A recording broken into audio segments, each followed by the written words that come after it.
आज बहुत दिनों बाद आया ये शख्स मेरी दुकान में और पेंटिंग में मैं भी किसी से कम नहीं। तो हे गाइज, मैं हूं दीपक बिस्टा। आप देख रहे हैं मेरा मिनी ब्लॉग। सुबह सुबह 7 बजे बच्चों को स्कूल छोड़ के आया। घर आके धुले हुए गेहूं छत पे पहुंचाया। मम्मी ने इनको छत पे फैलाया और मैंने नीचे आके नहाया। उसके बाद मैं स्कूल चला गया तपस्वी को लेने, क्योंकि 12 बज चुका था और इसकी छुट्टी हो चुकी थी। लेकिन मैंने भी अपने गले में बोतल और पीठ में बैग लटका के बचपन के दिनों को याद कर लिया। और चढ़ाई में आते आते तपस्वी यहाँ पे अटक गई।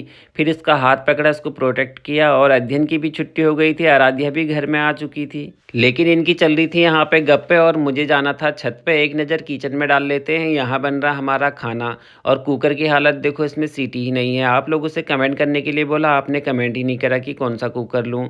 फिर मैं चला जाता हूँ छत में और इतनी तेज़ धूप में गेहूँ तो सूखी रहती और मम्मी बैठी थी छाता के नीचे। जब तक बच्चे भी छत में आ जाते हैं और तपस्वी मुझसे पूछती है, घर बन गया? हाँ जी, ये घर बन गया है। उसके बाद हम आ जाते हैं नीचे और हमारी मम्मी को देखो फिर से ठंडे में गेहूं धोने लग गई। लेकिन ये गेहूं मैंने एक एक करके अंदर सारे, और यहाँ पे हमारी आराध्या ने एक दहली कंप्लीट कर दी थी। मैंने इसकी तारीफ करी तो ये इतराने लग गई। उसके बाद मैं चला जाता हूँ दुकान और मैं इस भाई का ऑर्डर बना ही रहा था कि मेरी दुकान में आ जाता है ये शख्स। आज बहुत दिनों बाद ये आया। पहले रोज़ आता था, चाउमीन खाता था, लेकिन आज भी मैंने इसके लिए चाउमीन बनाई और इसको खिला दी।